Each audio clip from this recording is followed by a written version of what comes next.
Good evening to all. Um, I usually start these videos out by saying greetings to the collective. And what I'm starting to kind of think about is that there are a lot of us that don't know that we are the collective. Um, we may be outsiders, we may be in the church, we may be out of the church, but we know that something is wrong. We know deep inside of us that something is not quite right.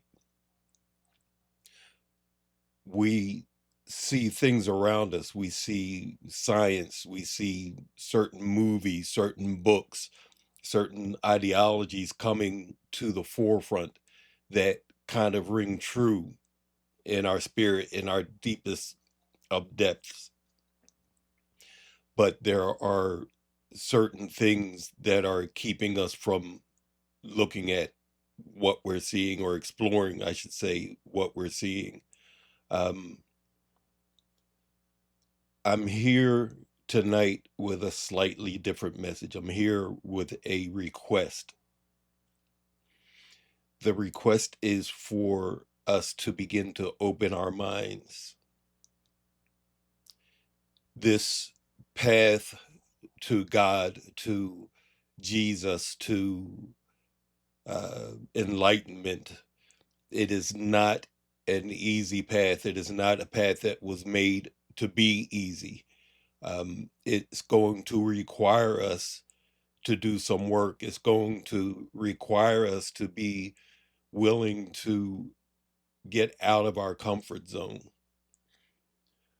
What I am here for tonight is to ask you to open your mind.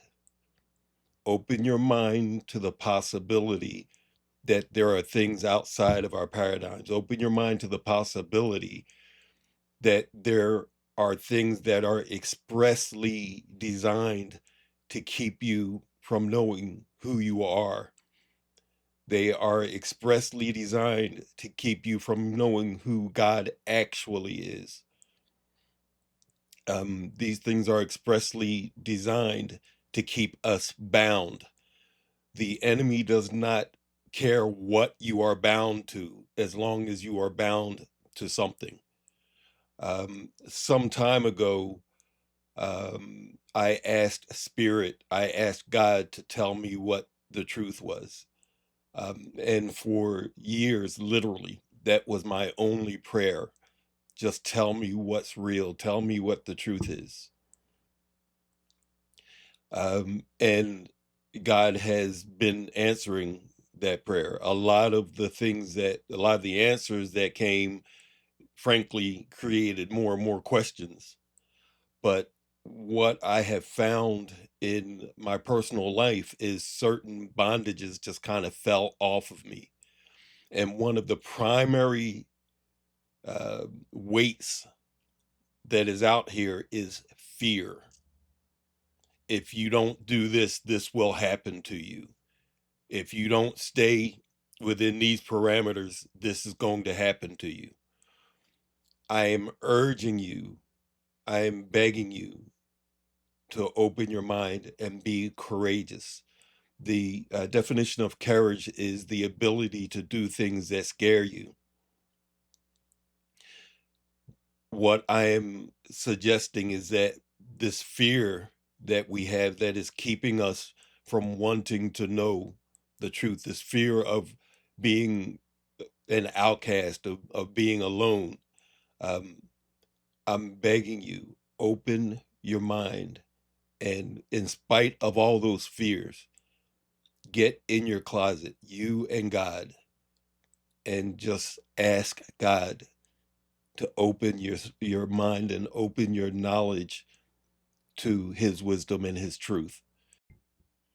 There is a certain verse of scripture, I believe it's in Matthew, that talks about um, how few actually find the true path. It talks about the path to Christ, or the path to God, being a very difficult one. Um, there are other scriptures that talk about there being a remnant who find the truth. Um, this is not that mainstream message that is out there. That's not the actual message of Christ. Um, it's important to know that the things that Christ said, when we read the Bible and we look at the things that Jesus actually said, these things were shocking. They were controversial. They were totally opposed to what people had been taught. And understand that these are people who have been waiting generations for Jesus to come back, and they didn't even recognize him when he came. In fact, the things he was saying and the things he was proposing were so outrageous that constantly they were setting out to kill him. So just be aware, if you're living a life where you are constantly being praised, where you are constantly being held up as an example, and where people are constantly patting you on the back, um, just understand that that is not the life that Jesus lived, especially people from the church. It's not the life Jesus lived. It's not the life that the disciples lived. And it is not the life described in scripture of how a true believer is going to live. Blessings, collective, and stay strong.